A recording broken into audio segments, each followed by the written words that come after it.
Bonjour à toutes, bonjour à tous, c'est Réa pour la Voix du Soignant. On se retrouve aujourd'hui pour une vidéo pour atteindre vos objectifs 2018.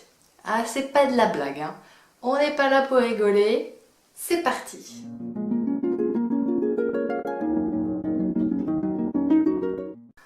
Il faut que vous sachiez que le mois de janvier, c'est vraiment pas le meilleur des mois pour se lancer dans des défis improbables. Il faut faire ça pas à pas. Sachez d'ailleurs que 5% des personnes qui se lancent dans la mise en route de toutes leurs résolutions en janvier, il n'y en a que 5% qui arrivent jusqu'au bout, ce qui représente à peu près le taux de réussite à la première année de médecine. C'est peu, hein. Donc comment on va y arriver? Donc je vais vous expliquer tout ça. C'est tout simple, mais ça demande une ou deux choses de compréhension. La première chose à comprendre, c'est que en janvier, c'est le premier mois de l'année. On est encore dans l'hiver, on vient de faire les fiestas, les machins, on a mangé de manière cradoc, on n'en peut plus, on est fatigué, on a repris le travail, on était avec plein de gens, et puis là on se retrouve tout seul, aller au taf, c'est un petit peu triste et on n'a pas trop envie. Enfin, je sais pas vous, mais moi, on y va doucement, hein. Donc ce qui est important en fait pendant le mois de janvier, c'est que comme on s'est dispersé à droite à gauche, c'est de rassembler les éléments de Bibi à l'intérieur de Bibi.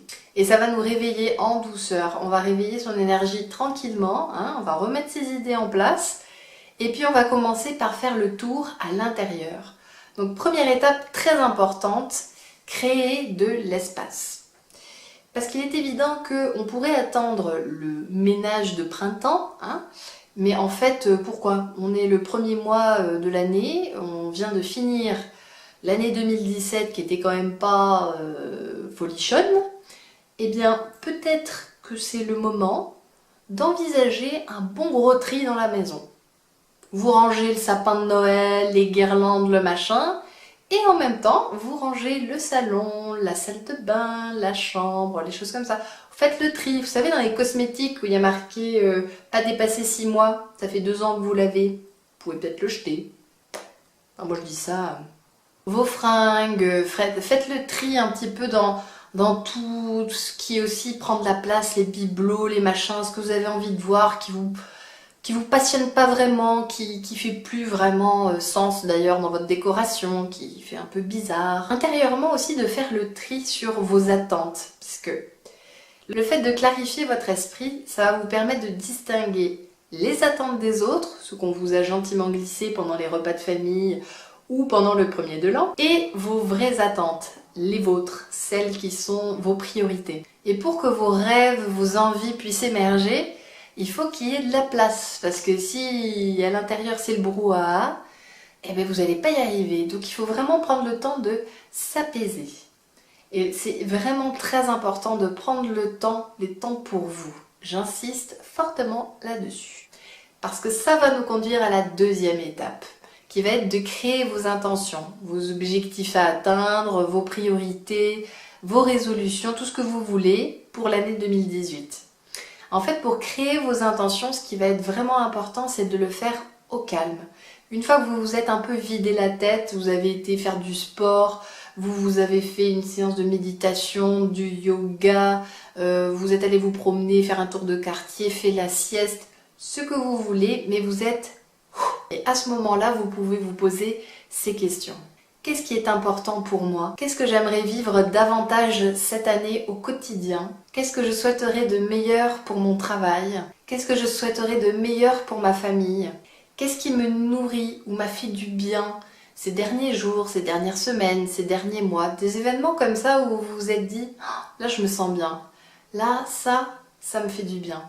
Et de vous dire « j'aimerais bien que ça revienne cette année ». Qu'est-ce que je peux faire pour le mettre en place? Faites-vous confiance, écoutez ce qui sort, écoutez ce qui vient. Ça peut vous paraître fantasque comme ça, mais je vous jure que c'est vraiment ce que vous allez avoir envie de faire qui va sortir. La troisième étape, c'est de visualiser que toutes ces choses-là, toutes ces intentions, toutes ces priorités, ces envies, ces rêves même parfois, sont réalisés. Vous l'imaginez dans votre tête et vous le vivez vraiment.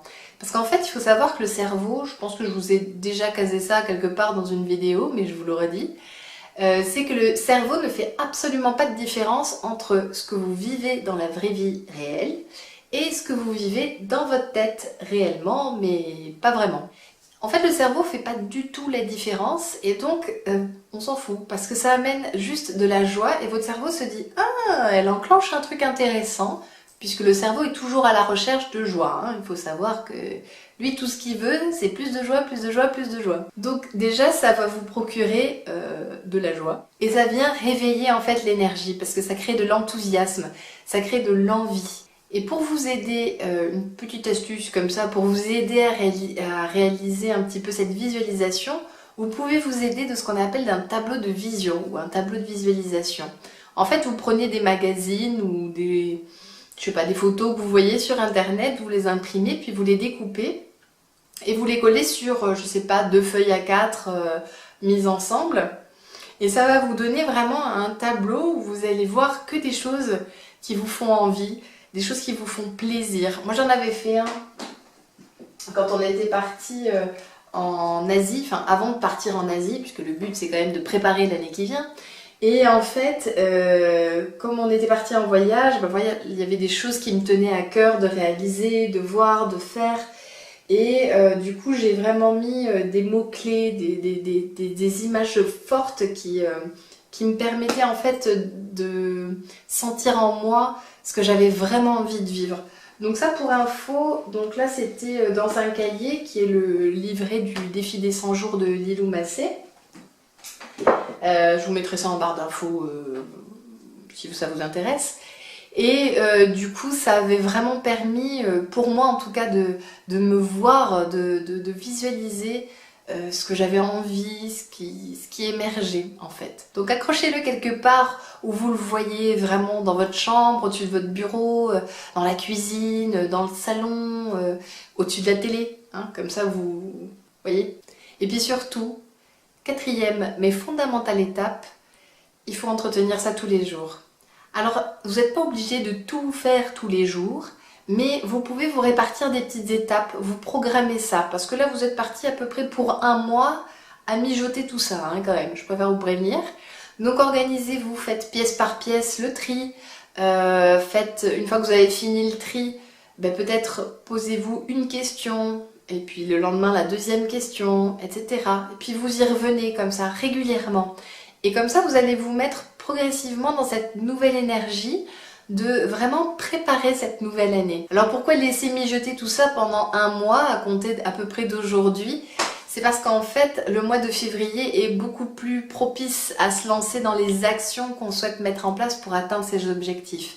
L'énergie n'est pas du tout la même. Janvier c'est un long mois, c'est l'après-fête, c'est quand même le mois où il y a le plus de semaines. Donc c'est un mois qui est quand même plutôt fatigant et où on n'a pas vraiment envie de faire des choses. Alors qu'en février, on est sur un mois beaucoup plus court, on est sur un mois qui nous amène vers le printemps et comme il y a moins de jours, on a l'impression que ça va passer plus vite. C'est pas qu'une impression, hein, ça passe plus vite. Et en plus, du coup, comme on sait que ça va passer plus vite, ça nous met dans un autre état. Intérieurement, on se dit « Ah ouais, donc là, il va falloir que je commence à préparer ci, à préparer ça, etc. » Donc vraiment, je vous invite à vous laisser mijoter intérieurement, parce que comme ça, vous pouvez revenir sur des choses aussi, sur des points, voilà, ou des envies qui finalement, vous avez compris que c'était pas vraiment votre envie, mais plutôt l'envie du voisin, ou de votre chéri, ou de la famille, de votre belle-sœur, de votre pote, etc. Laissez-vous le temps de mariner tout doucement. Voilà, cette vidéo est terminée. J'espère que ça va vous donner envie de mettre en route toute cette dynamique pour vous réaliser cette année. Parce que c'est vraiment ça dont il est question, c'est de vous épanouir et d'avancer vers le meilleur de vous-même. Donc n'oubliez pas, faire de l'espace, créer des intentions, visualiser et entretenir ça régulièrement. J'espère que cette vidéo vous a plu. Si c'est le cas, n'hésitez pas à la liker, à mettre un petit pouce vers le haut si vous la likez sur YouTube, à vous abonner à ma chaîne, évidemment, à vous abonner aussi à ma page Facebook La Voix du Soignant. Et puis j'ai envie de vous dire à la semaine prochaine et surtout, prenez soin de vous. Bye!